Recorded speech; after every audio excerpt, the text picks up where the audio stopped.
ఏసయ్య మీ అష్టమాంధ్ర మీద ఉంచండి ప్రభా. మీ నోటి మాట చదివించి సహాయం దయచేయండి ప్రభా. ఎంతోమంది మీ కోపం అందించండి అయ్యా ప్రభా. ఏసయ్య ప్రభా నువ్వు మాట ఇచ్చి జరిగించేవాడు అయ్యా ప్రభా. నైనా అనివారు నీవే ప్రభా. ఏసయ్య ప్రభా మీకు సమస్తం సాధ్యమే ప్రభా. ఏసయ్య నైనా మీ కోపం అందరి మీద ఉంచండి. సౌలుగా మార్చిన ప్రభా మీకు స్తోత్రములుగా ప్రభా. ఏసయ్య మీ నామంలో కన్నా ఆకాశము సింహాసనము పారదీసం చదివించిన ప్రభా మీకు స్తోత్రములుగా ప్రభా. మీరే మమ్మల్ని అందరినీ నడిపించి సహాయం దయచేయమని మీరు ఎక్కల ద్వారా మమ్మల్ని నడిపించి సహాయం దయచేయమని వేడుకుంటున్నాము తండ్రి. ప్రేమ స్వరూపుడా, ప్రేమగల మా యేసయ్య, మా ప్రాణనాథుడా, మా ప్రాణ విమోచకుడా, గడిచిన మాసాలు యావత్తు కూడా కాపాడి ఇదిగో 11 మాసాల ప్రభా ఈ చివరి దినాలకి మమ్మల్ని ఏర్పాటు చేసుకున్న మా దేవుడవు, అందుబట్టి మీకు స్తోత్రము స్వామి.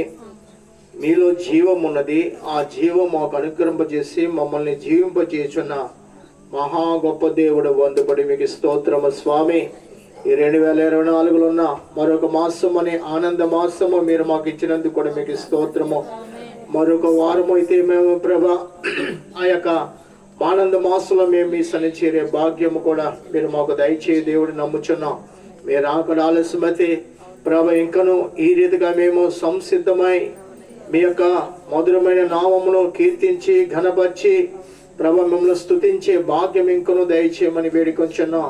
ఒకవేళ మీరు అక్కడ వచ్చిన ఎడల ప్రభు ఇదిగో కూర్చున్న వారు, వారి సంతానం, వారి కుటుంబీకులు, వారి బంధువులు, వారి యొక్క చుట్టుపక్కల మా గ్రామం యావత్తు కూడా రక్షింపబడు నిమిత్తము ఈ రాత్రి కాల ప్రభు ప్రార్థన చేయుచున్నాము. అయ్యా మీ రాకడలో మమ్మల్ని అందరినీ జ్ఞాపకం చేసుకోమని వేడుకొచ్చున్నాం. ఈ రాత్రి కాల ప్రార్థన సహాయం కొన్ని బిడ్డలు ప్రభా నా భావని గారి 2 కుమార్తెకి వివాహం నిమిత్తం కూడా ప్రార్థన చేస్తున్నాం.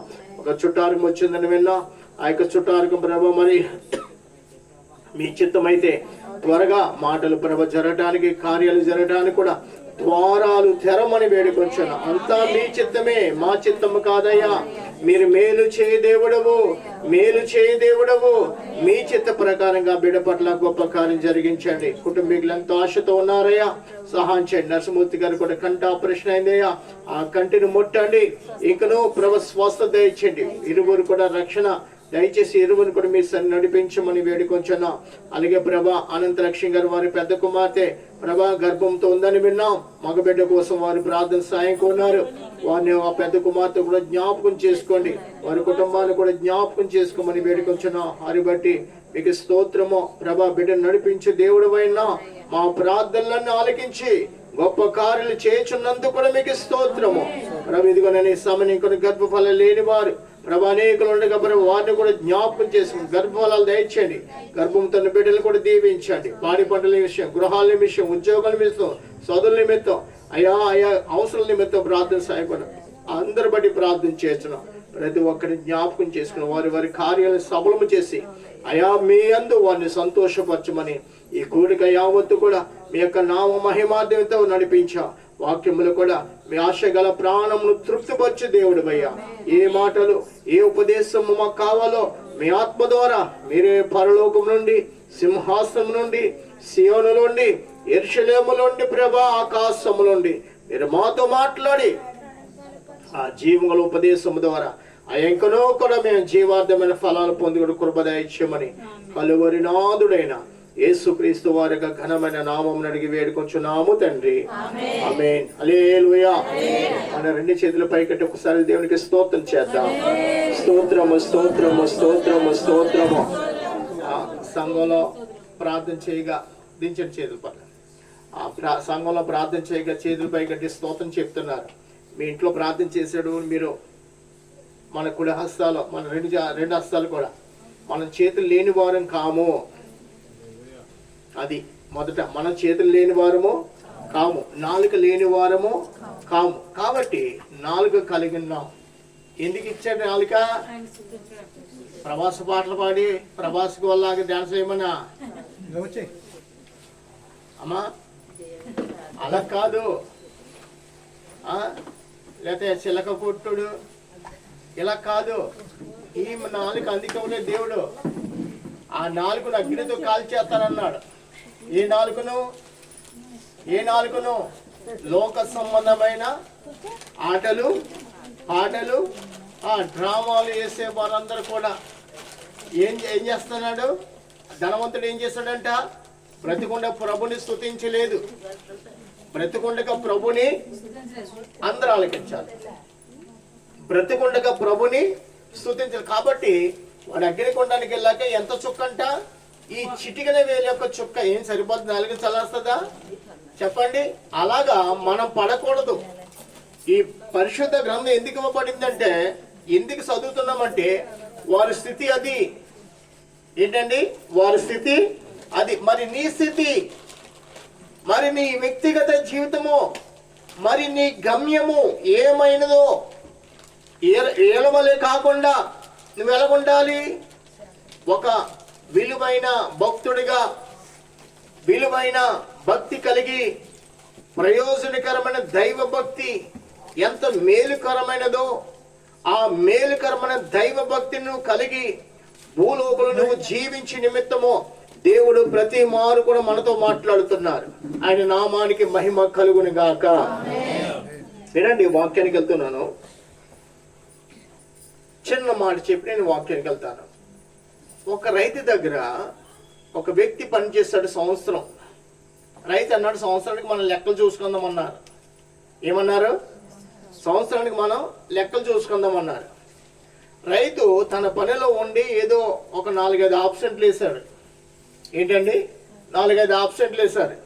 లెక్కలు చూసే సమయాన్ని ఈ రైతు దగ్గర పనిచేసిన వ్యక్తి అనుకుంటున్నాడు, నేను నాగా అనేది లేకుండా చేశాను. ఏమన్నాడు? నాగా లేకుండా చేశాను కాబట్టి నేను లెక్కలు చూసుకుంటే నాకు ఎక్కువ బహుమానం వస్తుంది, సంతోషంతో రైతు దగ్గర కూర్చున్నాడు. రైతు ఏం చేశాడు? కొన్ని నాగాలు చూపించాడు. ఎన్ని చూపించాడంట?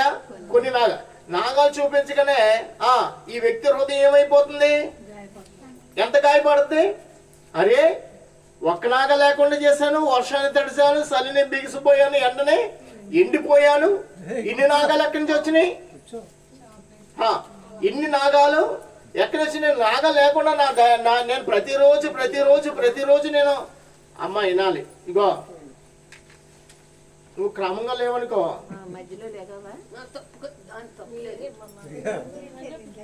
ఎర్రటి కూడా ఎర్రడానికి వస్తుంది. అలా చూడు.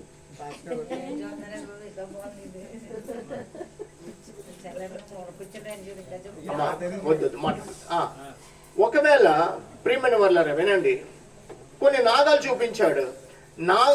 రైతు దగ్గర కూర్చున్న వ్యక్తి నాగాలు లేకుండా నేను చేశాను కాబట్టి నాకు నా రాబడి నాకు వస్తున్న సంతోషం ఇల్లాడు. అక్కడికి వెళ్ళాక కొంత కటింగ్ అవుతుంది. ఎంత దుఃఖపడతాడండి? మరి అన్ని నాగాలు లేకుండా పనిచేశాడు, నాగా చూపిస్తున్నాడు. మరి నీ జీవితంలో నా జీవితంలో ప్రార్థన విషయంలో ఎన్ని నాగాలు పెట్టేస్తున్నాం దేవునికి? అవునా కదా? తింటంలో నాగాలేదు, పండగలు అవుతుంటే పండగ విషయంలో నాగాలేదు. దేవుని కీర్తించే విషయంలో, దేవుని విజ్ఞాపన చేసే విషయంలో ఎన్ని నాగాలు మనం పెడుతున్నామో ఆ నాగాల బట్టే మనం వర్ధిల్లకపోతున్నాము. ఇప్పుడు రక్షింపబడ్డారు ఎంతమంది అంటే అందరూ చేతుల పైకి ఎత్తొచ్చు. మీరందరూ కూడా ఎంతకాలం బాప్తీసం? 32 సంవత్సరాలు, 40 సంవత్సరాలు, 50 సంవత్సరాలు చెప్పొచ్చు. ఇది 20 సంవత్సరాలు, 10 సంవత్సరాలు చెప్పొచ్చు. 10 సంవత్సరాలు నువ్వు రక్షింపబడిన అంతకుముందు కాదు. నేను బాప్తీసం తీసుకున్నా, నీవైనా నేనైనా మాట్లాడుకునే మాట్లాడేది. బాప్తీసం తీసుకున్నాక నాగా అనేది నా ప్రార్థనకు నాగా లేకుండా జీవించావా అని నేను మిమ్మల్ని అడితే, మీరు నన్ను అడితే ఏం చెప్పుకోగలదు? అవునా కదండి? ప్రార్థన అనేది ఏంటి? విశ్వాసం ఏంటి? వృద్ధి, దేవుని యొక్క పోలిక, దేవుని యొక్క సహవాసము, దేవుని యొక్క సన్నిధి యొక్క బలం మనం ఎలా పొందుకుంటున్నాం? చూడండి, ఐగుప్తులో ఉన్న మోషే ఐగుప్తు యొక్క బలాన్ని కానీ, ఐగుప్తు యొక్క ప్రేమని కానీ, ఐగుప్తు యొక్క ధనాన్ని కానీ, ఐగుప్తులో ఉన్నది ఏది భోగభాగ్యాలు కూడా అతనికి వద్దు అనుకుంటేనే బ్రతికాడు. ఎందుకు తెలుసా?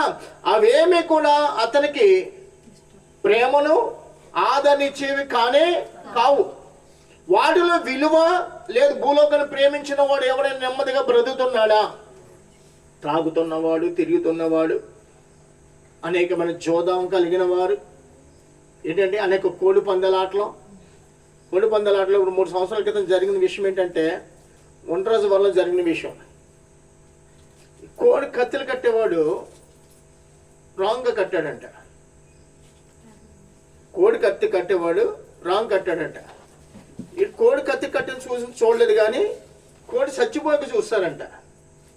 ఎందుకు చచ్చిపోయింది, కోడి నగ్గుతుంది, మన కోడి కొట్టేస్తుంది అని ఎంతో నమ్మకంతో వేశారంట. అయితే వీడు కోడి కత్తి కావాలని కట్టాడు, అలా కట్టాడు మనకు తెలియదు, మనం అక్కడ లేవు. విన్న వార్త.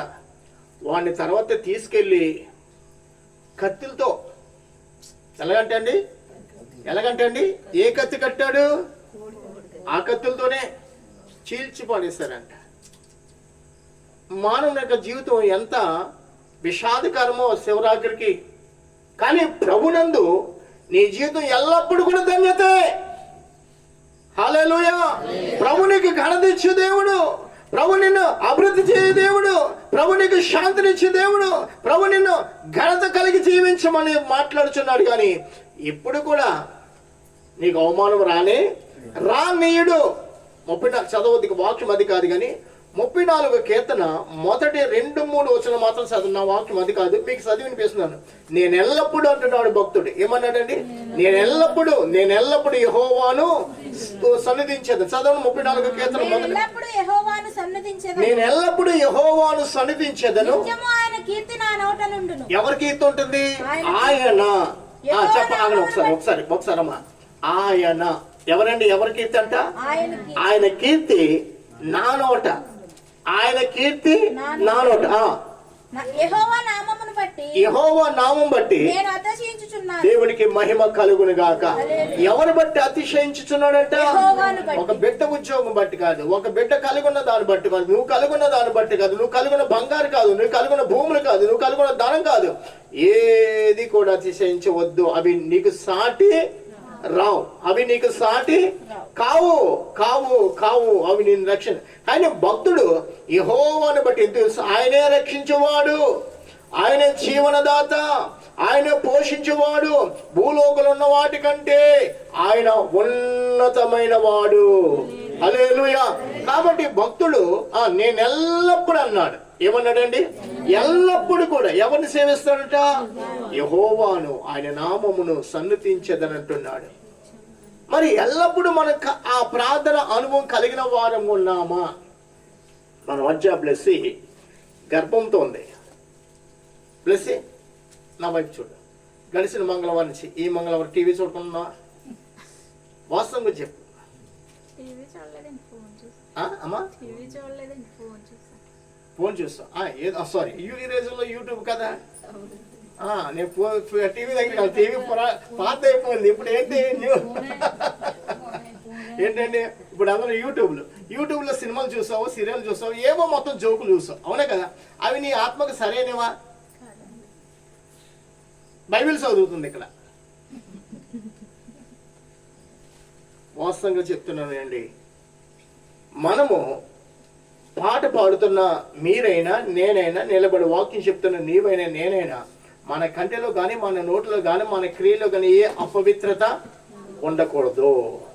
స్తోత్రం చెప్పండి. మనం ఎవరు? విమోచింపబడిన వారము. ఎవరమండి మనం? విమోచింపబడిన వారు, విమోచింపబడి ఉన్నాం. ఇప్పుడు ప్రభువైన క్రీస్తు వస్తే బ్లెస్సీ హృదయాన్ని చూస్తే బ్లెస్సీ రోజుల్లో రోజంతా అపవిత్రత ఉంది. ఆమె గురించి కాదు, అందరి గురించి కూడా. బ్లెస్సీ హృదయం ఏముందండి? అపవిత్రత ఉంది. ఇప్పుడు చెప్పండి, మరి బ్లెస్సీని అడుగుతాను. బ్లెస్సీ, ఇప్పుడు నువ్వు ఎత్తబడే గుంపులో ఉన్నావా, విడబడే గుంపులో ఉన్నావా? వినండి, మరి మనం ఒకరినొకరు మనం పరీక్షించదు. ఇప్పుడు ఆమె కాదు, మిమ్మల్ని అందరిని అడుగుతాను. ఒక్కొక్కరు వర్షం లేసి చెప్పండి. మంగళవారం కలిసి ఈ మంగళవారం మీరు చేసిన క్రియలు చెప్పండి. ఏమొద్దు, అవి ఎత్తుకొచ్చి నీవు అది కాదు. టీవీ చూడుకుని ఉన్నావా? యూట్యూబ్ చూడుకుని ఉన్నావా? మీరు చూస్తున్నారా? మరి అలా ఒప్పుకున్న వారు ఎవరు ఉన్నారండి? చెప్పండి. మరి ఇప్పుడు నాగా అనేది లేకుండా మనము జీవిస్తున్నామా? ప్రభుని విడిచి దూరంగా పారిపోయిన వారము, ప్రభుని కలిగి ఉన్న వారము నిత్యము. మరి విశ్వాసం అనేది ఏంటి? అందుకనే పౌలు గారు భక్తుడైన తిమోతికి రాస్తూ వాక్యానికి వెళ్తున్నాం. చూడండి, తిమోతి రాసిన మొదటి పత్రిక 3వ అధ్యాయము 14 నుంచి 16వ వచనం వరకు చదువుకుందాం. శీఘ్రముగా నీ యొద్దకు వస్తునని నిరీక్షించుచున్నాను. అయినను నేను ఆలస్యము చేసినలా దేవుని మందిరములో అనగా అబ్బబ్బబ్బా, ఏ సంఘం అంటది? జీవము గల దేవుని సంఘములో జనులు ఎలాగూ ప్రవర్తింపవలెనో అది నీకు తెలియవలెనని ఈ సంగతులను నీకు వ్రాయిచున్నాను. ఆ సంఘము అబ్బా, దేవునికి మహిమ కలుగును గాక. ఆ సంఘం ఎలా ఉండాలంట? సత్యమునకు. 1 తిమోతి 3వ అధ్యాయము 14 నుంచి మనం చదువుకున్నాం. ఆ సంఘము సత్యమునకు ఆధారమునై ఉన్నది. నిరక్షేపముగా దైవ భక్తిని గూర్చిన మర్మము. హల్లెలూయా! ఏ మర్మము గొప్పది? దైవ భక్తి. ఏ మర్మము గొప్పదంట? దైవ భక్తి. దైవ భక్తి కలిగిన దైవ సంఘమా, జీవము గల దేవుని సంఘమా. ఆ సంఘములో జనులు ఎలా ప్రవర్తించాలి, ఎలా జీవించాలి, ఎలా నడవాలి, ఆ సంఘము గురించి పౌలు గారు తిమోతికి హెచ్చరిక చేస్తున్నాడు. నేను రావటం ఒకవేళ ఆలస్యమైతే ఈలోగా ప్రభు వచ్చేస్తాడు. ప్రభు ఆలస్యము చేయడు. నీవు నేను ఒకవేళ సంఘాన్ని హెచ్చరిక చేయకపోతే ప్రభుకి మనమే లెక్క చెప్పాలి, సంఘము కాదు. ఇది తెలుసా? ఈ పని, ఈ సువార్త పని ఎవరికి అప్పగించారు? పౌలు గారు అంటున్నాడు, నీకు నాకు తిమోతి అప్పగించారు దేవుడు. అయితే నీవు నేను ఎవరు సిద్ధపాటు చేయాలి? సంఘమును సిద్ధపాటు చేయాలి. ఆ సంఘము ఏ సంఘం అంట? జీవము కలిగిన దేవుని సంఘం. అది జీవము. మీలో జీవం ఉంది. మృతమైన సాక్ష్యం ఉండకూడదు, మృతతుల్యమైన శరీరాలు ఉండకూడదు, మృతతరమైన అనుభవం ఉండకూడదు, మృతంతో కూడిన స్థలాలు మీరు చేరకూడదు. చెడు సహవాసం కానీ, చెడు జీవితం కానీ, చెడు సాంగత్యం కానీ మనలో ఉండకూడదు.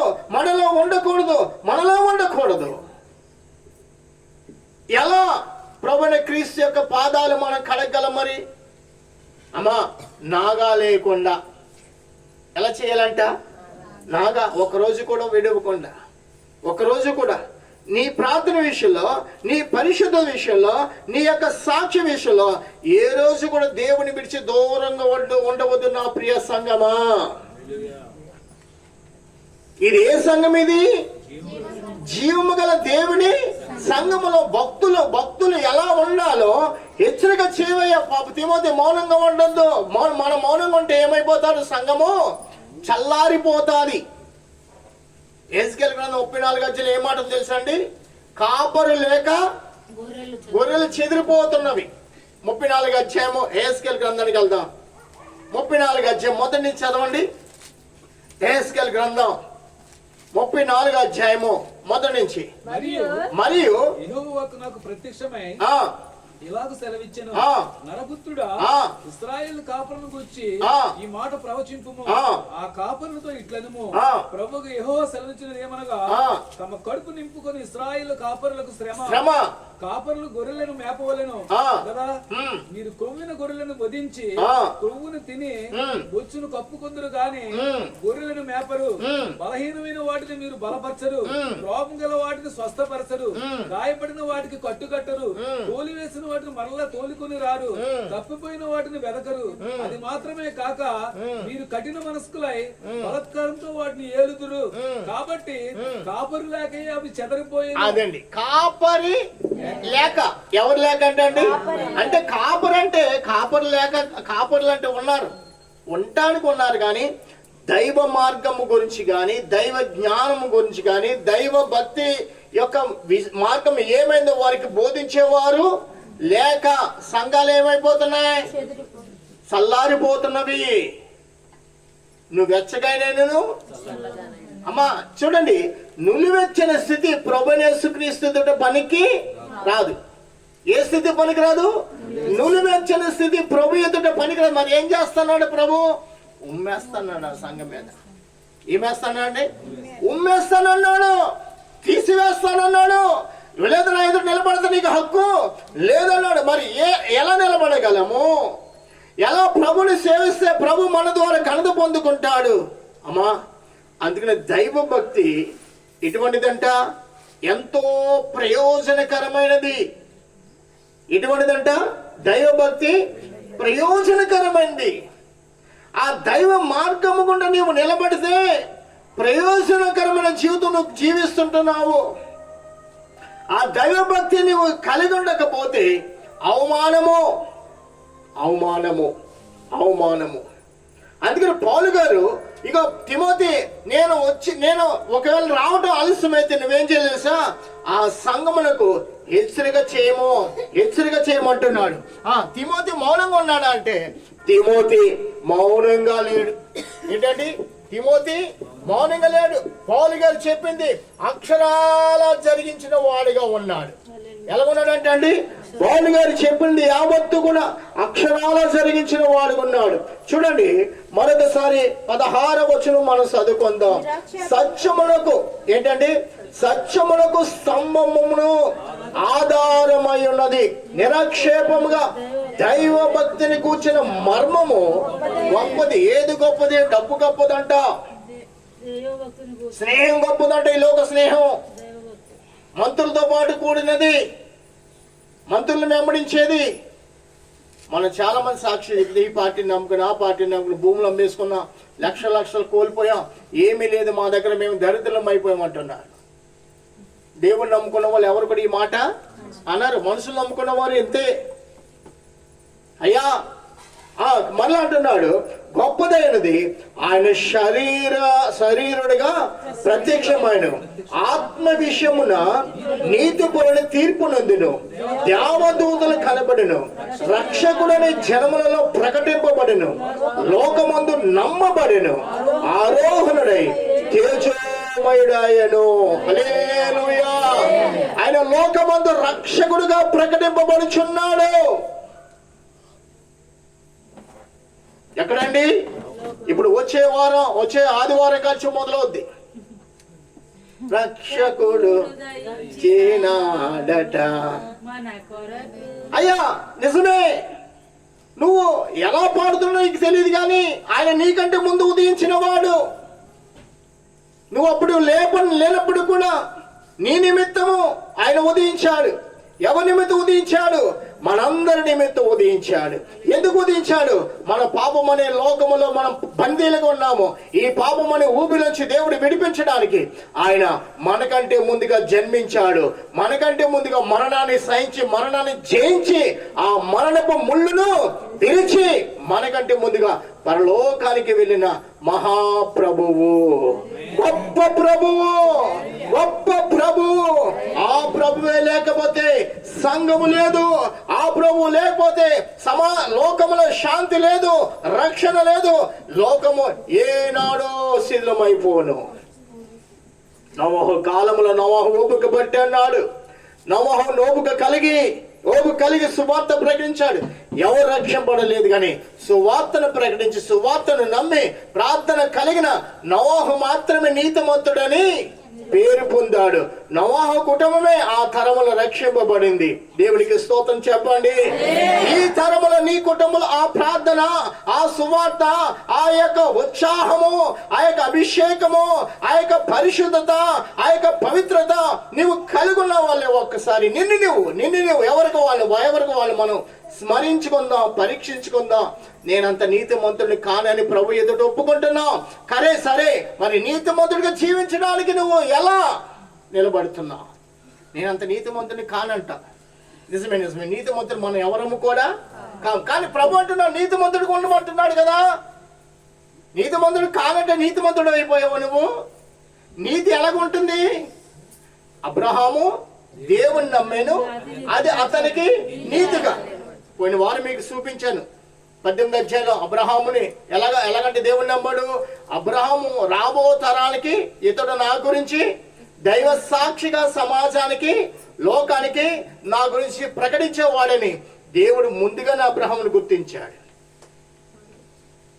దేవునికి మహిమ కలుగును గాక. మరి నిన్ను నన్ను గమనించేటప్పుడు ఆ యొక్క ప్రతిష్టత, ఆ యొక్క సువార్త గురించిన భారము, ఆ యొక్క పిలుపును గురించిన భారం మనం కలిగి ఉంటున్నామా?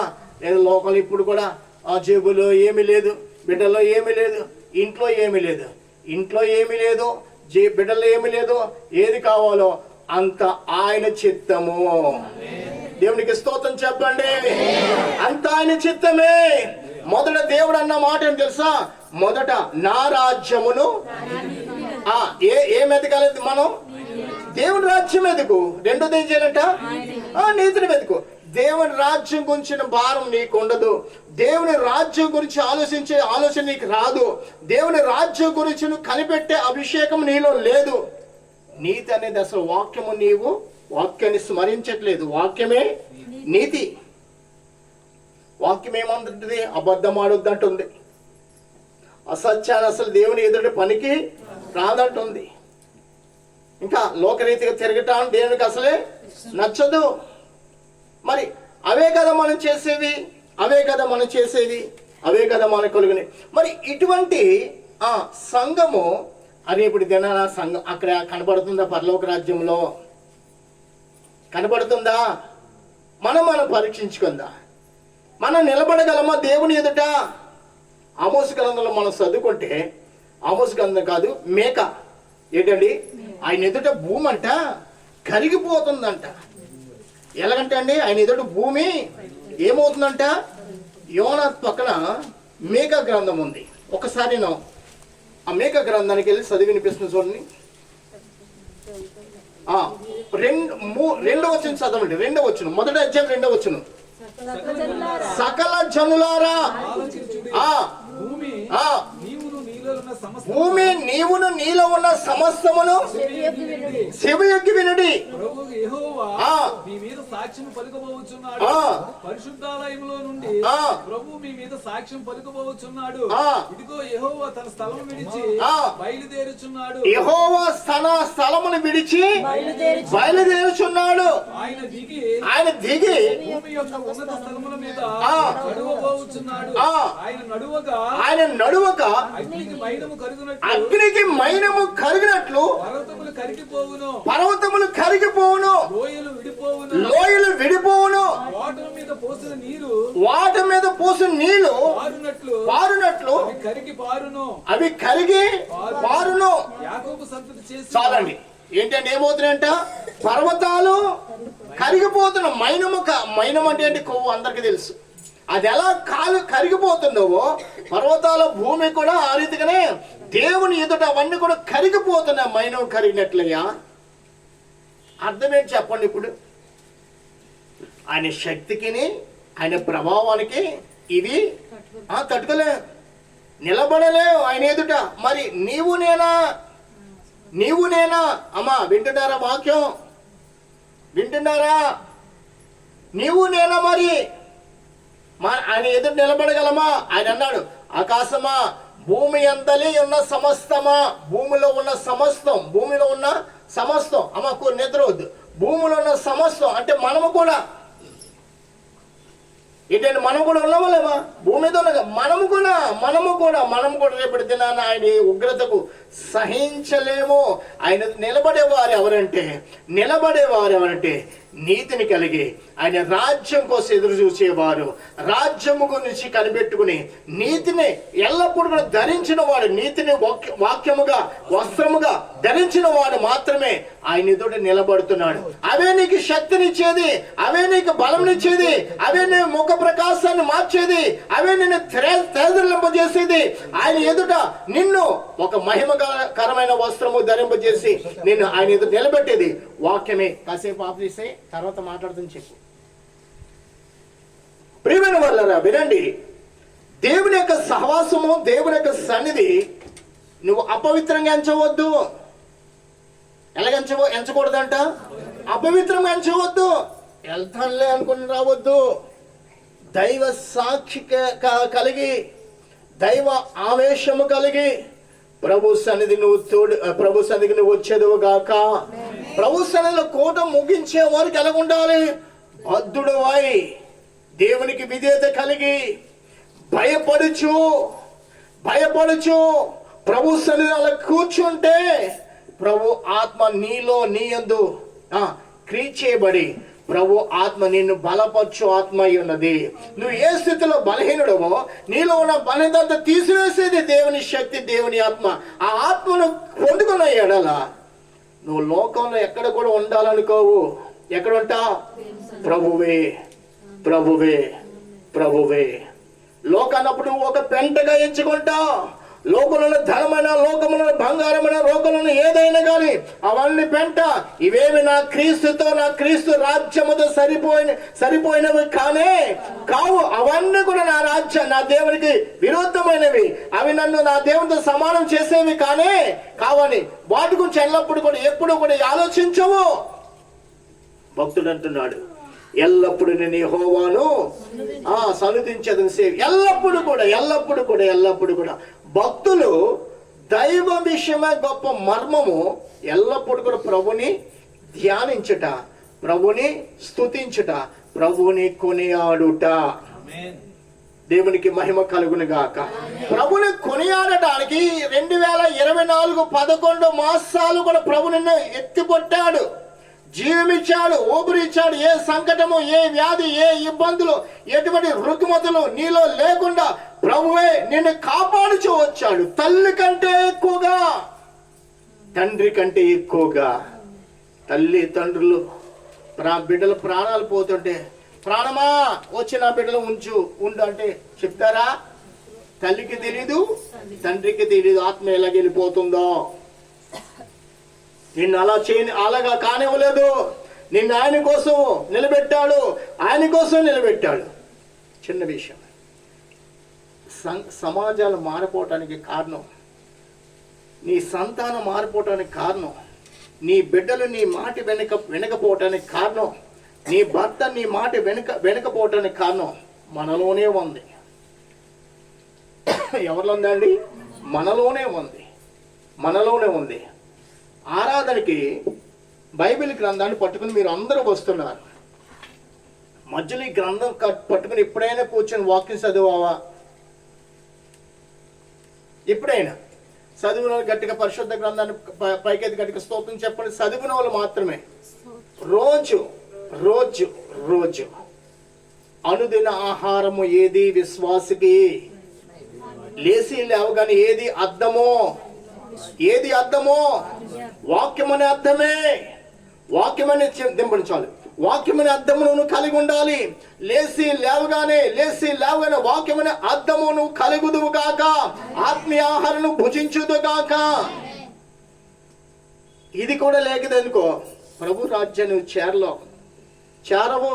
ఐదుగురు ఎత్తబడ్డారు, ఐదుగురు విడబడ్డారు.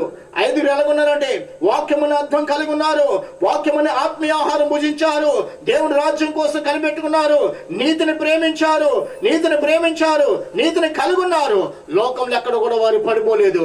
ప్రియుని రాకడ, ప్రియుని స్వరం కోసం వారు కనిపెట్టారు, ప్రియుని స్వరం విన్నారు, ప్రియుని రాకడ వారు గుర్తించారు, ఆయనతో పాటు వెళ్ళిపోయారు. నీతిని లేని వారు, రాజ్యం కోసం కనిపెట్టిన వారు, లోకాన్ని ప్రేమించిన వారు, అయ్యా అక్రమము చేయవారులారా రాజ్యాన్ని వెతుకు, నీతిని కలుగుండు. నీతి గల వాక్యాన్ని నీకు ఇచ్చాడు. ఈ వాక్యమందున నీతి నీలో నాలో నిలవకపోతే ప్రభు ఎదుట మనం నిలవలేము. ప్రభు ఎదుట ఎలా నిలుస్తాం? బంగారం ధరించు, డబ్బు కొన్ని డబ్బు సంచులు పట్టుకెళ్ళు, నా భూములని దస్తవేజులు పట్టుకు వెళ్ళు, నా కార్లని కాగితాలు పట్టుకెళ్ళు. లేవు. అవి ప్రభు నీకు ఇచ్చాడు, కలిగి ఉన్నావు అంతే. అవి పరలోకానికి కావు. పరలోకాలు ఎక్కడ కూడా వాటి మాట వినబడనే. ఏది వినబడుతుంది? ఆ వాక్యాన్ని మనకి ఇచ్చాడు. ఇప్పుడు ఈ వాక్యాన్ని చూసేవారెవరు? వాక్యాన్ని ధ్యానించే వాక్యం విశ్వాసం వచ్చి వాక్యాన్ని హృదయమందు భద్రపరుచుకున్న వారు ఎవరయ్యా? సంఘానికి వెళ్ళినవారు. కుటుంబాలు రక్షింపబడతా లేదండి, పిల్లలు మారట్లేదంటే భారము కలిగి ప్రార్థన చేయలేదు. బిడ్డలు లేనప్పుడేమో నాకు బిడ్డలు లేరు, నాకు బిడ్డలు లేరు, నాకు బిడ్డలు లేరు అంటున్నా. బిడ్డలు ఇచ్చాకేమో బిడ్డలు తమ మార్గం తాము పోతున్నారు. నీ ఇష్టానుసారంగా నువ్వు ఇంట్లో నువ్వు నీ యొక్క జీవితాన్ని చేసుకుంటున్నా. మరి ఇదా?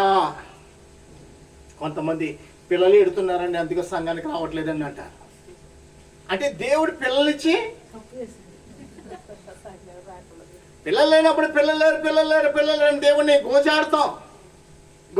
పిల్లలు ఇచ్చేవారికి పిల్లలు వచ్చాక మళ్ళీ ఏమని చేస్తాం? అమ్మ సంఘానికి రాలేదేమో అంటే చెప్పండి. వాస్తవంగా ఆదివారం బిడ్డ డెలివరీ అయ్యాక ఎన్ని రోజుల తర్వాత సంఘానికి వెళ్ళాలి మీరు చెప్పాలి. పరిశుద్ధ గ్రంథంలో ఉన్న ప్రకారంగా 8వ రోజున దేవుని సంఘానికి వెళ్ళిపోవాలి. పాత నిబంధనలైనా క్రొత్త నిబంధనలైనా కానీ ఒకటే. 3 నెలలు 4 నెలలు 6 నెలలు అసలు సంఘానికి కనబడరు. మరి నీ ఆత్మ చల్లారిపోతుందా? నీ ఆత్మ వెలిగించబడుతుందా? ఒక్కరోజు ప్రార్థన లేకపోతే, ఒక్కరోజు వాక్యం వినకపోతే సాతానుగా నీ హృదయాన్ని ఏం చేస్తాడు? మంట వెలుగుతున్నాం దాని మీద సల్లీలు పోస్తే ఏమవుద్దంట? మొత్తం అంతే. నీ హృదయము కూడా, నీ జీవితం కూడా, నీ ఇంటిని, నీ హృదయాన్ని కూడా నువ్వు ఆర్పేసుకున్న తర్వాత నీకు పుట్టిన బిడ్డల్ని చూడండి. బిడ్డకు పాఠం ఎక్కడ?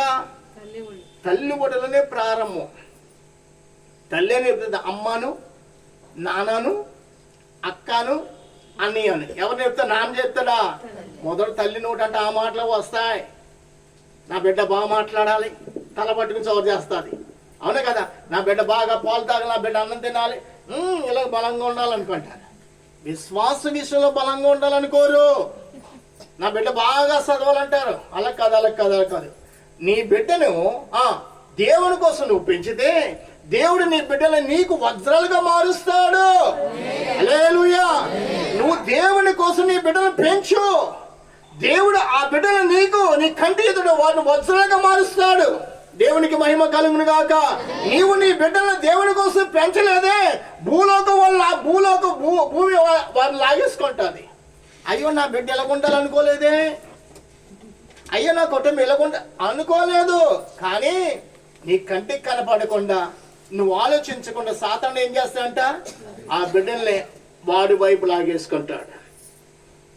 అందుకని నీ బిడ్డలు లాయర్ అవ్వాలని కాదు, నీ బిడ్డలు ఏదో డాక్టర్లు అని కాదు. ఆ మాట మనకి రాకుండా ఏం తెలుసా? మన బిడ్డలకు దేవుడు ఏమిస్తాడంట? తలగా చేస్తానన్నాడు. ఎన్నడూ కూడా నడవని స్థలాల్లో నడిపిస్తానన్నాడు. భూలోకలు శ్రేష్టమైన పదార్థాలు ఇచ్చి నిన్ను పోషించేవాడను నేనే అని వాగ్దానం చేస్తాడు. అయ్యా, ఈ వాగ్దానాలతో నువ్వు బిడ్డలతో మాట్లాడు.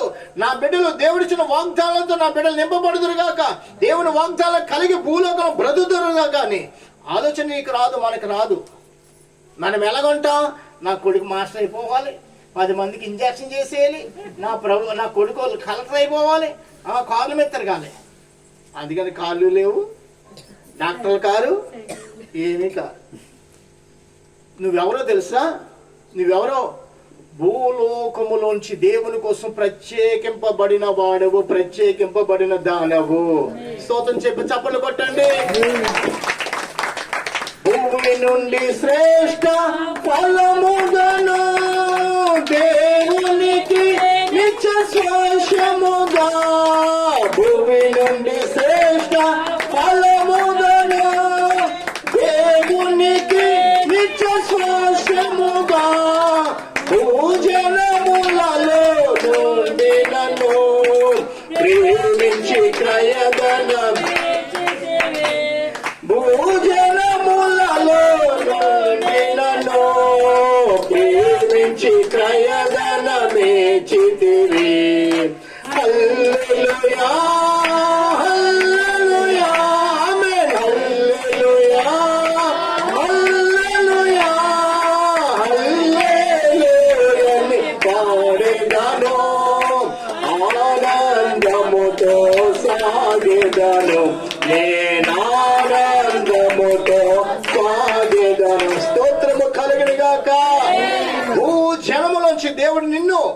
ప్రత్యేకించుకున్నాడు ఆయన కోసం. ఆయన మనల్ని ప్రత్యేకించుకుంటే మనమేమో భూ సంబంధమైన జనంలో మనం మునిగిపోతాము, భూ సంబంధమైన కార్యాల్లో పడిపోతాము, భూ సంబంధమైన సంతోషంలో మనం ఉండాలనుకుంటాం. కానీ దేవుని యొక్క సహవాసాన్ని ప్రేమించి దేవుని కోసం మనం నిలబడలేకపోతున్నామమ్మా.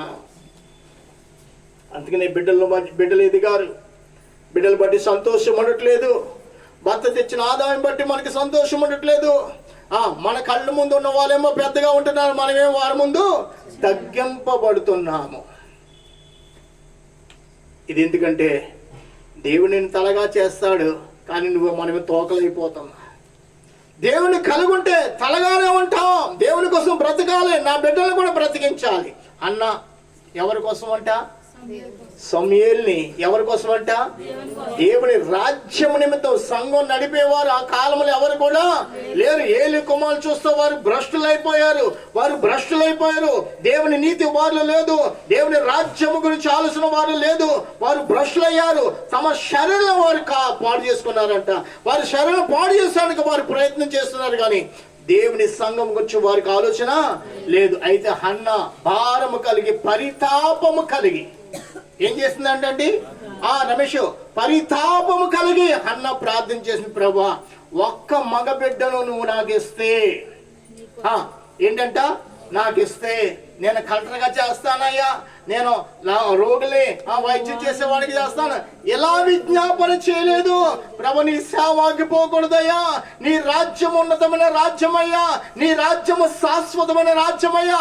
ఆ రాజ్యంలో నీ ప్రజలు ఆ రాజ్యం వైపు చూసి నిమిత్తము, ఆ రాజ్య సువార్త గురించి వారు ఆలోచన కలిగి జీవించే నిమిత్తము నా బిడ్డను ఒక సాగుడిగా చేయాలనుకుంటున్నాను, నీవు ఇస్తే ఆ బిడ్డను సాగుడిగా చేస్తానయ్యా అని ప్రార్థన చేసింది. కాబట్టి చెప్పండి, సమూయేలు కాలంలో దాని మొదలుకుని బెర్షెబా వరకు మరొక సమూయేలు ఎక్కడ కూడా పుట్టనే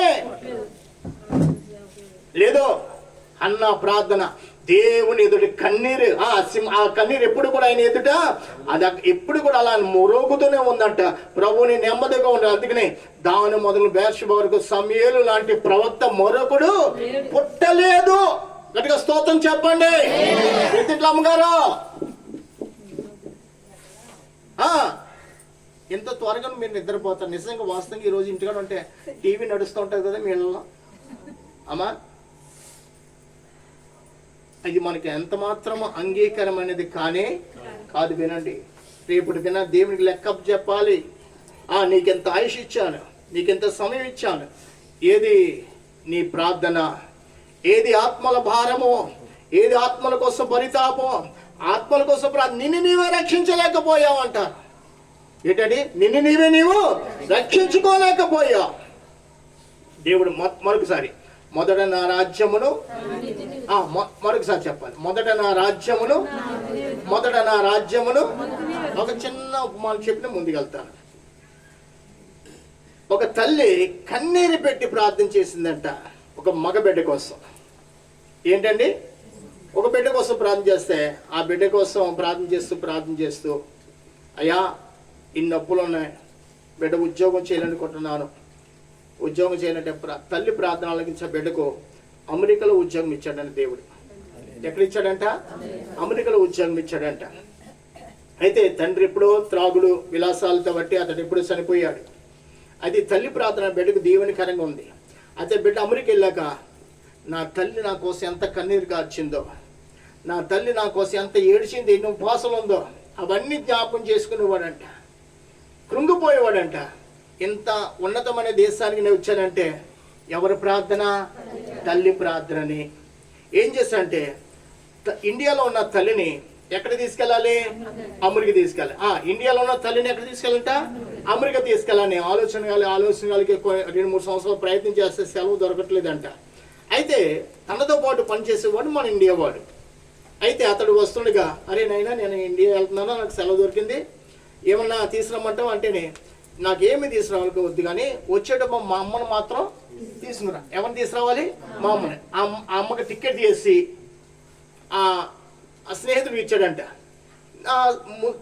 స్నేహితుడు ఇచ్చాక ఇక్కడికి వచ్చాక స్నేహితుడు కొంచెం ఇబ్బందుల వల్ల ఆగిపోయాడంట. అయితే మరి కొడుకు టికెట్ తీస్తాడు కదా తల్లికి. అతని స్నేహితుడు ఏం చేశాడంటే టికెట్ ప్రకారంగా తల్లిని ఫ్లైట్లో ఎక్కించేశాడంట. ఎక్కడండి? ఫ్లైట్లో. అయితే ఫ్లైట్లో ఎక్కించక ముందు జరిగిన విషయం ఏంటంటే ప్లాట్ఫామ్కి వెళ్ళినప్పటికీ ఆయన ఏం చేసి తల్లికి ఈ ముసలంకి ఒక టీ ఇచ్చాడంట. టీ 250 రూపాయలు అంట. ఎంత అంటే ఒక కప్పు ఎంత? టీ 250 రూపాయలు. టీ అయిపోయిన 10 నిమిషాలకి మళ్ళా ఎందుకు అతను జ్ఞాపకం వచ్చి అమ్మ పాపం ఇటువంటి చాక్లెట్ తిందా లేదనేసి మరొక చాక్లెట్ కొన్నాడు. ఆ చాక్లెట్ కూడా 250 రూపాయలు అంట.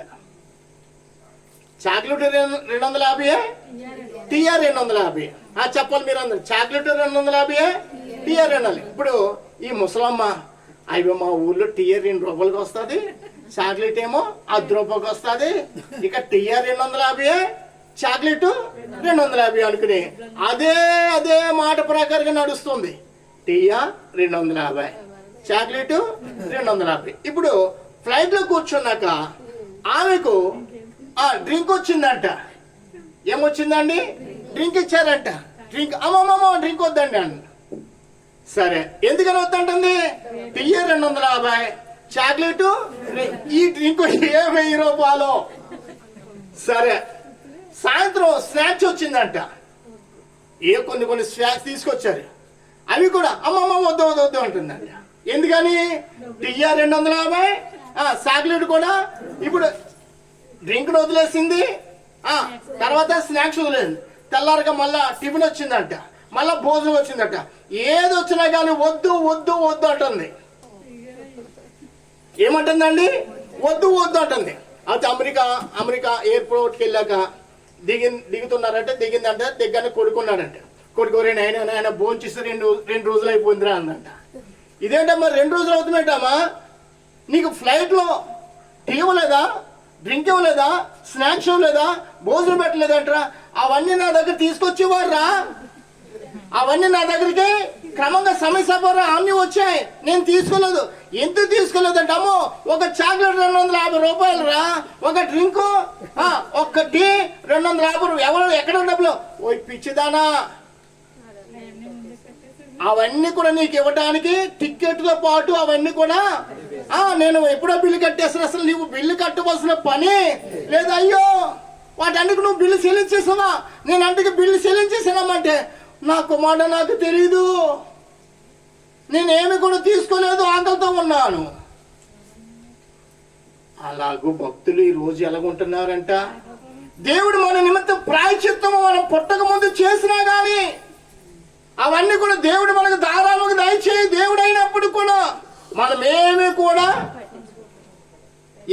పొందుకోలేకపోతున్నాము. దేవుడు చూస్తున్నాడు. నువ్వు ఎలాగున్నావు? ఖాళీగా ఉన్నావు. ఖాళీగానే ఉన్నావు. అయ్యో నింపబడతా లేదు, ఏ దైవ దీవెన లేవు, ఎటువంటి అవసరం నీలో లేవు. ప్రభు నీ వైపు చూసుకుని ఖాళీగా ఉన్నా. ఎంతకాలం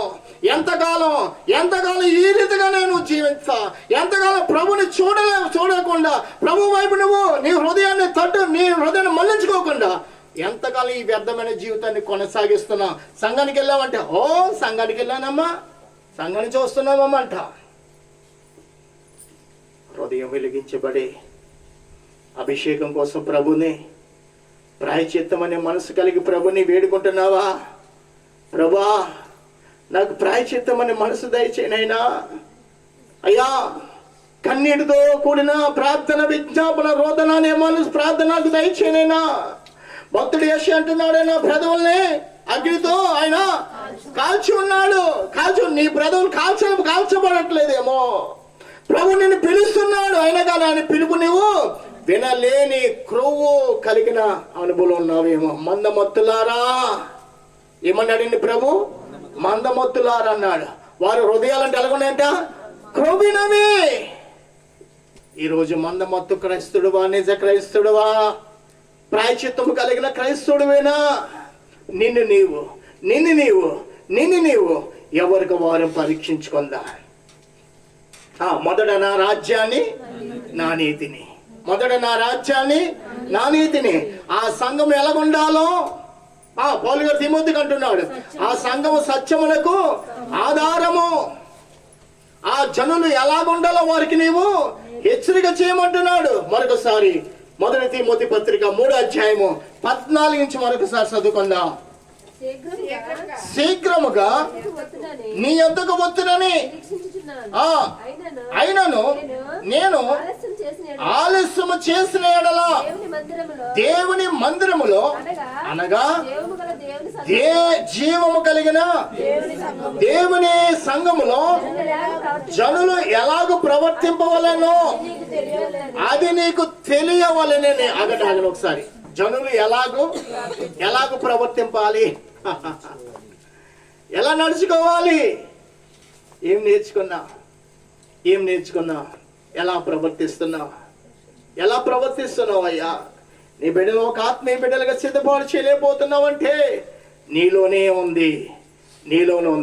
నీ సమాజం నీ బట్టి మారట్లేదంటే అది మనలోనే. ప్రియమైన వాళ్ళరా, జీవము కలిగిన సంఘమును మనం అడుగు పెడుతున్నాం. జీవము కలిగిన దేవుని మనం ఆరాధిస్తున్నాం. నీ యొక్క హృదయము, నీ యొక్క తలంపులు, నీ యొక్క ప్రవర్తన ఎలాగుంది రేపటి దినాన్ని నీ క్రియలు బట్టి నువ్వు పాతాళంలో పడిపోతావేమో, నీ క్రియలు బట్టి నువ్వు నరకంలో పడిపోతున్నావేమో. దేవుని రాజ్యాన్ని చేరకుండానే మనం ఈ లోక యాత్రలోనే నరకంలో పడిపోతున్నామేమో. వాక్యం విన్నా కానీ వాక్యానికి చోటు లేదు. దైవ సహవాసం కలుగునా, దైవ సహవాసం యొక్క ప్రతిష్టత, అభిషేకం మనలో లేదేమో. పరిశుద్ధుల మధ్య కూర్చున్నా పరిశుద్ధత లేని వాడుకున్నావేమో. హల్లెలూయా స్తుతి మహిమ అంటే పాడుతున్నావేమో, కానీ హల్లెలూయా స్తుతి మహిమ నీ ఇంట్లో స్వరం వినబడట్లేదేమో. అయ్యా, ఈ భక్తి లోకానికి సంబంధమైంది. దైవ భక్తి రాబో క్రీస్తు రాజ్యానికి సాదృశ్యముగా ఉన్నది. ఏదంట ఈ భక్తి లోకానికి అయితే దైవ భక్తి ఎటువంటిదంట? అందుకనే 16 అన్నాడు, మీ నిరాక్షేపముగా దైవ భక్తిని కూర్చున్న మర్మము గొప్పది. ఆ మర్మము గొప్పది కాబట్టి ఆయన శరీరుడిగా ప్రత్యక్షమయ్యాడు. మళ్ళా ఆత్మ విషయమై నీతిమంతుడిగా తీర్పునందెను, దేవదూతలకు కనబడెను, రక్షకుడైన జనములలో ప్రకటింపబడెను, లోకమందు నమ్మబడెను, ఆరోహణుడైన తేజోమయుడైన. దైవ భక్తి ఇంత మర్మాన్ని తెలుపుతుందమ్మా ఆయన గురించి. ఏంటండి దైవ భక్తి? ఆయన గురించి మళ్ళా 4వ అధ్యాయము 7వ వచనం చూడండి. 7, 8 కూడా చదువుకుందాం. అపవిత్రములైన ముసలమ్మ ముచ్చట్లను విసర్జించి దైవ భక్తి విషయములో నీకు నీవే సాధకము చేసుకునము. శరీర సంబంధముల సాధకము కొంచెం మట్టుకే ప్రయోజనకరమని కానీ దైవ భక్తి ఇప్పటి జీవము విషయములోను రాబో జీవ విషయములోను వాగ్దానముతో కూడినదైనందున అది అన్ని విషయములలో ప్రయోజనకరమై ఉన్నది. హల్లెలూయా. ఈ దైవ భక్తి ఈ జీవితంలోనే కాదు, యేసుక్రీస్తు రాజ్యము స్థాపించబడబోచున్నది. హల్లెలూయా. ఆ రాజ్య విషయం కూడా ఇది ఎంతో ఎంతో ప్రయోజనకరమైనది. ఆ ప్రయోజనకరమైన ఆ విశ్వాసము, ఆ దైవ భక్తి, ఆ ప్రార్థన, ఆ పరిశుద్ధత, ఆ పవిత్రత నీలో నాలో మనలో ఉన్నదా లేదా? మనం వాటికి చోటిస్తున్నామా? వాటినే కలిగి ఉంటున్నామా? వాటినే కలిగి మనం జీవిస్తున్నామా? ఒక్కసారి మనం పరీక్షించుకోవాలి. పరీక్ష లేకుండా మనము లోకాన్ని విడిచి పరలోకానికి మనం చేరలేం. ఏంటండి? లోకాన్ని విడిచి పరలోకానికి చేరలేం. అందుకే మళ్ళా 6వ అధ్యాయము, మొదటి తిమోతి 6వ అధ్యాయము 17వ వచనం నుంచి చదువుకుందాం. ఇహమందు ధనవంతులైన వారు ఆ గర్విష్ఠులు కాక ఆ అస్థిరమైన ధనమునందు ఆ నమ్మకముంచుక సుఖముగా ఆ అనుభవించుటకు సమస్తమును మనకు ద్వారముగా దయచేయు ఆ దేవుని యందే నమ్మిక ఉంచుడని ఆ ఆజ్ఞాపించుము. ఆ వారు వాస్తవమైన జీవమును సంపాదించుకుని నిమిత్తము రాబో కాలమునకు మంచి పునాది అబ్బబ్బబ్బబ్బా ఏం వేయాలంటే మనం మంచి పునాది తమ కొరకు వేసుకొనొచ్చు మేలు చేయవారును సత్క్రియలు అను ధనమును గలవారును ఔదార్యము గలవారును తమ ధనములో ఇతరులకు పాలిచ్చు వారినే ఉండవలని వారికి ఆజ్ఞాపించుము. ఇక్కడ కూడా తిమోతికి గట్టిగానే శాకిస్తున్నాడు పౌలు గారు. ఏమన్నాడండి? గట్టిగానే హెచ్చరిక చేస్తున్నాడు. తిమోతి, నువ్వు మౌనంగా ఉంటే సంఘము చల్లారిపోద్దయ్యా. నువ్వు మౌనంగా ఉండకూడదు. నువ్వెప్పుడు కూడా దైవావేశముతో నింపబడాలి. దైవ దేవుని గురించి వాక్యమును ప్రకటించాలి. దైవ దేవుని యొక్క ఉపదేశము జనులు విని ఆ ఉపదేశము ప్రకారంగా వారు జీవించే నిమిత్తము నువ్వు ఎల్లప్పుడూ కూడా ఈ బోధన వారికి తెలియపరచుము. ఈ బోధన వారికి తెలియపరచుము. అందుకని ఖండించము, గద్దించము, బుద్ధి చెప్పుము. ఖండించాలి, గద్దించాలి, మళ్ళీ ఏం చెప్పాలంట? బుద్ధి అనే ఉపదేశాన్ని వారికి తెలియపరచు. బుద్ధినిచ్చే వాక్యము, జ్ఞానమిచ్చే వాక్యము నిన్ను లోక క్రియల నుంచి విడిపించి పరిశుద్ధ మార్గముకు నడిపించే దైవ ఉపదేశం ఇది. అందుకనే ఇహలోక ధనవంతులైన ఏమన్నాడండి? ఇహమందు ధనవంతులైన వారు గర్విష్ఠులు కాక. ధనం ఏం చేస్తుంది చెప్పండి? ఇప్పుడు ధనం ఏం చేస్తుంది? గర్వం తీసుకొస్తుంది.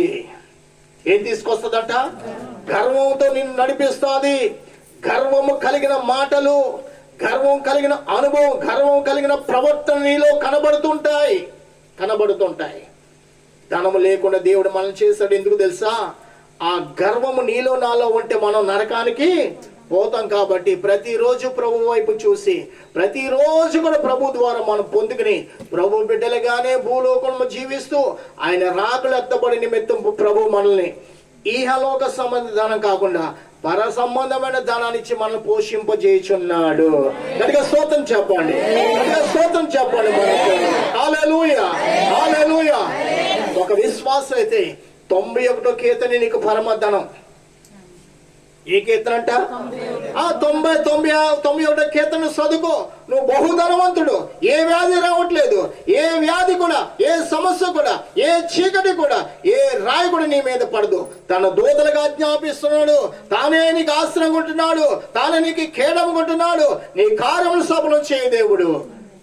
అతడు నన్ను ప్రేమించుచున్నాడు గనుక నేను అతన్ని తప్పించెదను. కనుక స్తోత్రం చెప్పండి. నీవు దేవుని ప్రేమిస్తే దేవుడు నిన్ను తప్పించు దేవుడు అయి ఉన్నాడు. కీడు నుండి, మరణం నుండి, రోగం నుంచి, అపరాధం నుంచి, అనేకమైన విపత్తు నుంచి ప్రభు తప్పించు దేవుడై ఉన్నాడు. చాలదా ఈ కృప?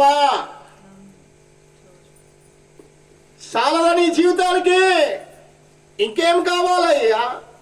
ప్రభు నేను కృంగిపోనివ్వట్లేదు. ప్రభు నిన్ను కన్నీరు పెట్టనివ్వట్లేదు. ప్రభు నిన్ను పడనివ్వకుండా ఆయన దుఃఖపడ్డాడు.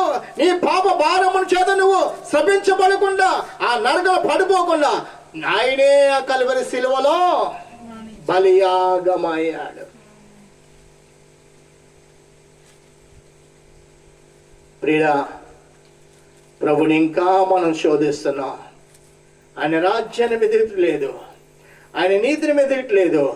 ఆయన సహవాసం ఎంత విలువైనదో కూడా మనము ఆలోచించట్లేదు. అసలు ఈ సంఘానికి, ఈ సహవాసానికి వచ్చామంటే ఎంత ధన్యులమో తెలుసా? నీకు నీవుగా, నాకు నేనుగా, మీకు మీరుగా ఎవరు కూడా లేవు. మన హృదయాలు వెలిగించబడాలి, మన నడవలి సరవ్వాలి, మన వాక్యమందు బలవంతులుగా ఉండాలి, అభిషేకింపబడాలి, ప్రతిష్ఠింపబడాలి. దేవునికి ఒక సాధనముగా నిమిత్తం దేవుడు తన వారిని నడిపించుకొనిచున్నాడు. దేవుడికి మనం ఒక్కొక్క సాధనముగా ఉండే నిమిత్తం దేవుడే తన వారిని నడిపించుకుంటున్నాడు. ప్రియమైన వాళ్ళరా, విషయం చెప్పనా? కూర్చోడానికి స్థలాలకి మెట్ల మీద కూడా కూర్చోండిపోతున్నా రాబో దినాల్లో. నేను మార్కండపల్లి ఒక ఇంట్లో ఒక వరండా ఉండేది. నలుగురితో ప్రారంభించా. ఈరోజు అక్కడ సరిపోక దేవుని మహాకృప చేత విశాలమైన మందిరం దేవుడు మాకు ఇచ్చాడు. ఎందుకు ఇచ్చా తెలుసా? కేవలం నేను వాక్యాన్ని ప్రకటిస్తానంతే. ఏది ప్రకటిస్తాను? వాక్యం లేకపోతే భ్రష్టులైపోతారు సంఘానికి వెళ్ళే వాళ్ళందరూ. సంఘానికి ఏం కావాలి? వాక్యము కావాలమ్మా. వాక్యానికి కావాలి. వాక్యం లేకపోతే నీ హృదయం ఏమైపోతుంది? అయ్యా వాక్యం అంటే ఏమవుతా? నిత్యము వెలుగుచున్న అగ్ని ఖడ్గము నీవు, అగ్ని దీపము నీవు. దేవుని కోసం తెరసరెళ్ళాలి నువ్వు, దేవుని కోసం ప్రజలెళ్ళాలి నువ్వు, దేవుని కోసం ఎక్కడైనా నిలబడి ఆయన నా ప్రభువు లోక రక్షకుడిని సాటించి నిమిత్తము. ఏదో క్రిస్మస్ లో కాదు అయ్యా, అనేక స్థలాల్లో ప్రభు కోసం సాక్షిగా బ్రతుకు నిమిత్తమే ప్రభు మనల్ని ఒక్కొక్క సాధనముగా ఏర్పాటు చేయబోతున్నాడు. ప్రార్థన లేకపోతే గ్రామాలే శిథిలమైపోతాయి. అబ్రహాం అన్నాడు కదా, అయ్యా ఆ గ్రామంలో 5 లేకపోతే 10 మంది లేకపోతే ఆ పట్టణాన్ని నాశనం చేస్తామంటే 10 మంది ఉంటే ఆ పట్టణాన్ని నేను కాపాడుతాను. ఏ ప్రార్థనలో ఎప్పుడు కూడా మన సొంత ప్రార్థనలే. నా బిడ్డ బాగోలేదు, రొంప అవుతే తట్టుకోలేవు, జ్వరం అయితే తట్టుకోలేవు. ఏమైనా బలమైన వ్యాధులా? ఏదైనా బలమైన వ్యాధి పట్టిందనుకో, ఏది నీ ప్రార్థన? మార్కండ బడిలో ఒక సహోదరి భర్త త్రాగుతూ ఉంటాడు. ఇటుక పొందించిన కొట్టగానే మొత్తం ఇదంతా ఆగిపోయింది రక్త ప్రసరణ. కాకినాడ వెళ్ళింది. కాకినాడ వెళ్తే ఆపరేషన్ చేయాలి, స్ట్రక్ అయిపోయి ఇంత వద్దనుకని గుండు గుబ్బెలు మందంట. తండ్రి కూలిపోని, భర్త ఏమో పులిగా తాగుతాడు, 2 బిడ్డలు. ఏం చేయలేని ఒక రాత్రి అంతా ప్రభు సన్నిధిని కూర్చుని ఏడిసిందంట. ప్రభు సన్నిధిని కూర్చుని ఏడిసింది. తెల్లారి 4 గంటల నిద్ర వచ్చేసింది, పడుకుండిపోయింది. ఒక తెల్లటి వస్త్రాలు వేసుకున్న ఒక ముసలాయన వచ్చి ఆ చెవి మీద తన హస్తం నుంచి, మనం చెవిలోకి తిప్పుకుంటా చూడండి, ఆ తెల్లటి దూదు కళ్ళ ఉంటుంది, అటువంటిది చెవిలో పెట్టి వెళ్ళి తిప్పేసి వెళ్ళిపోవడంతే. తెల్లారినప్పటికి భారం లేదు, ఈ చెవు మీద ఇటుక పొంత పడినట్టు కూడా లేదు, హాయిగా ఉందంటే, హ్యాపీగా వినపడుతుంది. అంతకుముందు వినపడలేదంటే అసలు ఎవరు మాట్లాడలే, కానీ 2 చెవులు ఏ మాట కూడా వినపడదు. తెల్లారిగా నా దగ్గరకు వచ్చి, అన్నయ్య గారు ఇటువంటి అద్భుతమైన కార్యం రాత్రి నా జీవితంలో జరిగింది అన్నాను. నేను అన్నాను, అమ్మ ఆపరేషన్ వద్దు, డాక్టర్ల మాట వినొద్దు, ప్రభు పాదాలు తడుపు, ప్రభు ఏడు, ప్రభుతో మాట్లాడు, ప్రభుకి అసాధ్యం అనేది ఏది కూడా లేదు. దేవునికి స్తోత్రము కలిగిన కాదు. ఆ రీతిగా ఆమె ప్రార్థన చేస్తూ ఒక రాత్రి అన్నయ్య గారు మీరు నాకు ఆ విషయం చెప్పకపోతే నేను ప్రార్థన చేయకపోతునేమో, డాక్టర్ల మీద పడుతునేమో, డాక్టర్ల కోసం నా ఆరోగ్యం కోసం అప్పు చేదునేమో. మనం అప్పు చేసి పప్పు కూడా తినడానికి ప్రభు మనల్ని పిలవలేదు. నా ప్రియ దైవజనమా, బిడ్డల విషయమైనా ఆరోగ్య విషయమైనా ఏ విషయమైందనే కానీ మనం అలా అడుగేయకూడదు. ఏం తెలుసా? మనం కలుగున్న స్థలమునందునే మన చేతులు ప్రభు వైపు ఎత్తుదుము గాక. మన కన్నీరు ప్రభు యొక్క కవిలలో మన కన్నీరు కనబడాలి. అప్పుడు నీ ఇంటిలో దేవుని యొక్క కృప, హల్లెలూయా, దేవుని యొక్క కృప విస్తారముగా కొమ్మరింపబడుతుంది. ఆ కృప గల నిధి నువ్వు కలిగి భూలోకమందు వర్ధిల్లుచున్నావు. ప్రియమైన వాళ్ళరా, క్రైస్తవ కుటుంబంలో ప్రార్థన లేకపోతే సాతానుడు కూర్చుంటాడు. ప్రార్థన ఉంటే సాతానుకు అధికారం యావత్తు కూడా కాల్చివేయబడతాది. నువ్వు అంచులంచులుగా వర్ధిల్తావు, అంచులంచులుగా దీవింపబడతావు, అంచులంచులుగానే ఆశీర్వదింపబడతావు. ప్రియమైన వాళ్ళరా, ఈ దైవ భక్తిని గూర్చిన మర్మము ఎంత ప్రయోజనకరమో, ఎంత గొప్పదో ఒక్కసారి ఆలోచించి ప్రభుకి సమర్పించుకుందాం. మోకరించి ప్రార్థన చేద్దాం. అందరూ కూడా మోకరించండి. విన్న వాక్యాన్ని విడిచిపెట్టవద్దు. విన్న వాక్యము అది నీ నిమిత్తమే ప్రకటింపబడింది. ప్రభు నీతో మాట్లాడారు, నాతో మాట్లాడారు, మనందరితో మాట్లాడారు. ఈ రోజే ప్రభు వస్తే టీవీల మంద కూర్చుని యూట్యూబ్లు పట్టుకుని జీవిత సమయం అంతా గడిపే మనకు ప్రభు రాజ్యము చోటు ఉంటుందా? ప్రభు రాజ్యములో మనము చేరగలమా? ప్రభు ఈ రాత్రి కాలం వస్తే ఏ సాక్ష్యమో, ఎక్కడా నువ్వు అడిగి పెట్టే స్థలం. మేక గ్రంథంలో మేక భక్తుడు మాట్లాడుతున్నాడే, భూలోకమా భూలోకమందులో సమస్తమా చెవియొకమన్నాడు. ఆయన భూమి మీద అడుగు పెట్టగానే పర్వతాలంట మైనువలే పర్వతాలు కరగాలంటే, బద్దలు కొట్టాలంటే ఎన్నో కొన్ని వందల బాంబులు కావాలి. ఎంతో మంది సుత్తులు పట్టుకుని ఆ రాళ్లను పగలగొట్టాలి. కానీ ప్రభు అడుగు పెట్టగానే ఆ పర్వతాల్లో ఉన్న శక్తి శూన్యమైపోయి అవి కరిగిపోతున్నవి, భూమి కరిగిపోతున్నావు అని ఎదుట. అమ్మా, ఆ రోజు నువ్వెక్కడ? భూమి కరిగిపోతుంది, నువ్వు ఎక్కడ ఉండగలవో? నీకు ఇల్లున్నాయి ఈరోజు, కానీ దేవుడు ఒకరోజు భూమి మీద సంచరించే దినము రాబోచున్నది. భూమే కరిగిపోతే నీ ఇల్లు ఉంటాయా? ఆశ్రమైన కోట ఉందా నీకు? తల దాచుకునే స్థలం ఉంటుందా? స్థలం దాచుకునే నీడుందా? ఉండదు.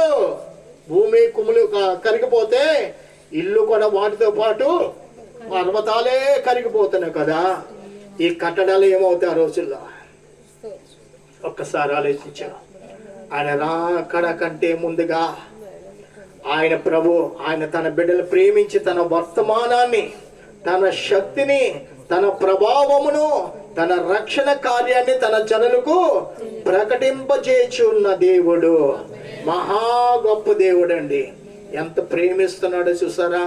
ఈ సువార్త లేకపోతే మనకి ప్రభుని గురించిన శక్తి గాని, ప్రభు ప్రేమ గాని, ప్రభు రక్షణ కార్యాలు కానీ మనకి తెలుసుకొని ప్రభు ఎదుట శక్తిమంతుడు నిలబడటానికి నీకు ఆయన వాక్యం అనే శక్తిని నీకు అనుగ్రహింపజేశాడు. విను దాన్ని విడిచిపెట్టవద్దు. విత్తబడిన వాక్యము సాతాను ఎత్తుకుపోవడం మనకు అధికారము లేదు. నీలో ఉన్న నువ్వు నీ హృదయంలో ఎత్తబడుతున్న వాక్యం సాతానికి ఎత్తుకుపోతున్నాడంటే ఆ వాక్యాన్ని నీవు మళ్ళా నెమరు వేసుకున్నట్లేదు. ఆ వాక్య ప్రకారంగా జీవించాలని ఆలోచన రావట్లేదు. అయ్యా అమ్మా, ఏ ప్రాయం కలుగున్నావో, ఇదిగో దేవుడి రాత్రి నీతో మాట్లాడాడు, నాతో, మనందరితో మాట్లాడారు. మనమే ప్రభుకి సమర్పించుకుందాం. ఇక మీదట లోకరీతిగా కాదు నాయనా, ఇక మీదుగా లోకరీతిగా కాదు నాయనా. అయ్యా, జీవం గల సంఘములో నైనా నన్ను ఒక పాత్రగా చేయనని ప్రభుని అడుగుదా. ఇప్పటి ఈ దినాల్లో మన జీవితము దేవుని ఎదుట ఏ మూలమును కూడా పనికి రాదు.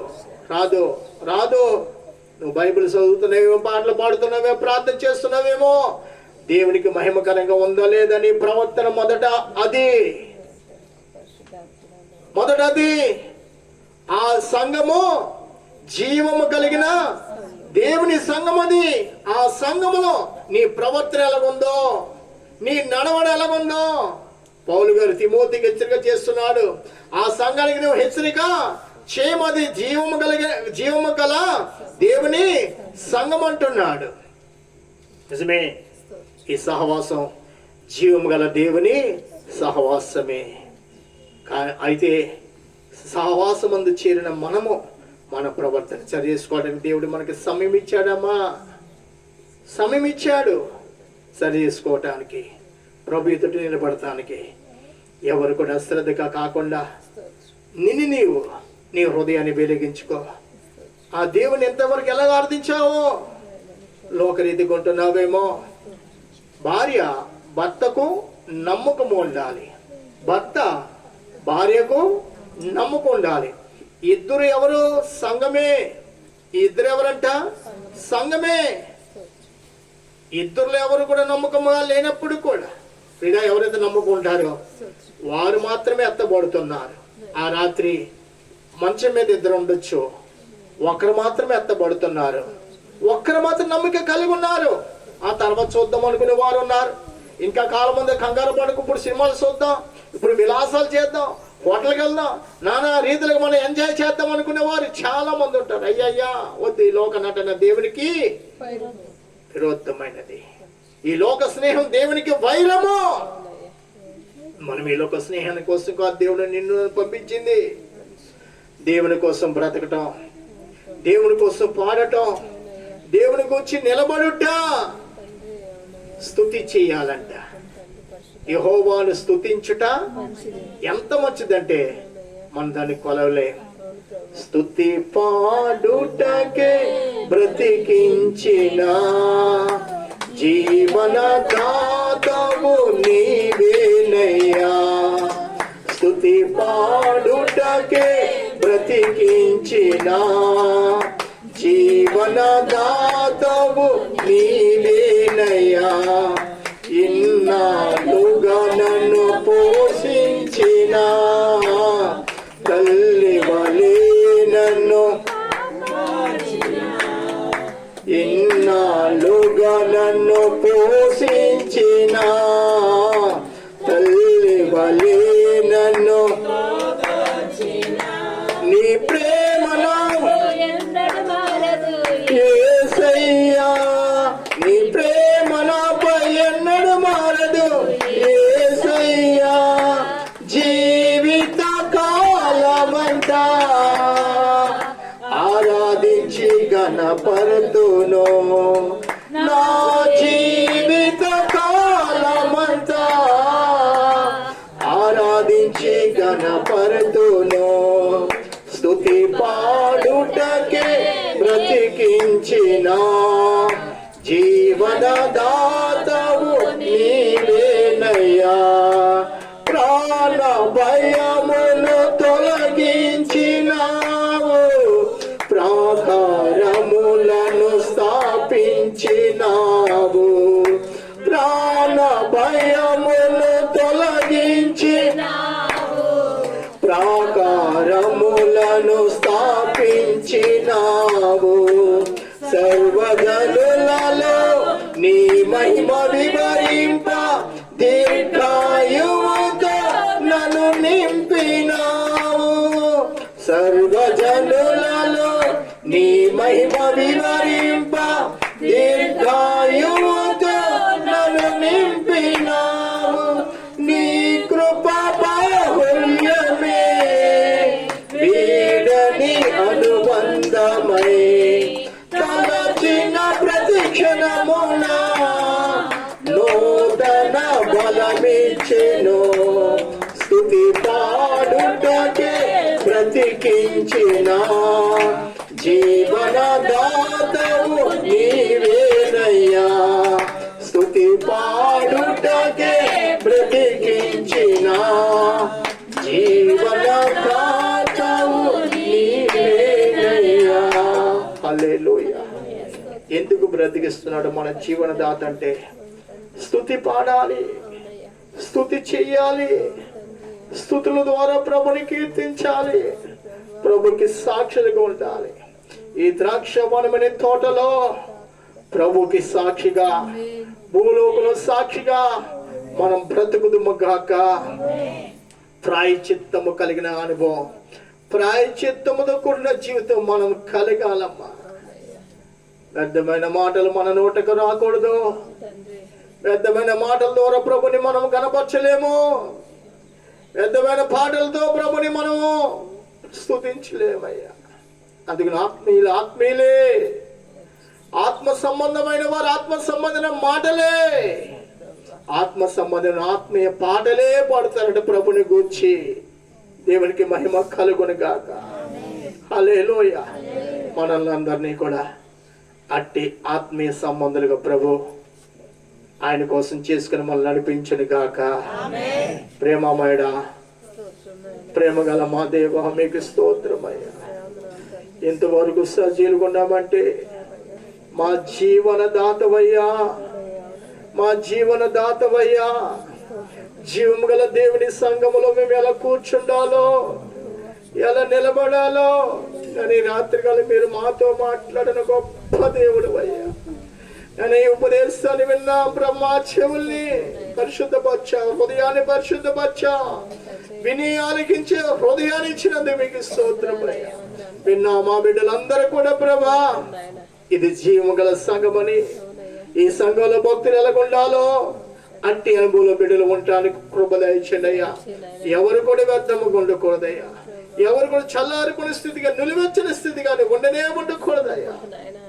ప్రభా, అట్టి మోకాల అనుభవం, అట్టి కృతజ్ఞత జీవితం అటు సాక్ష్యం కలిగిన అనుభవం బిడ్డలు నడిపించమని ప్రభా, ఇదిగో లోకంలో కొట్టుపోయే వాత కాకుండా ప్రభా, పరిశుద్ధులు ఎత్తబడి సమూహముగా సంఘాన్ని సిద్ధపడిచేయండి అయ్యా.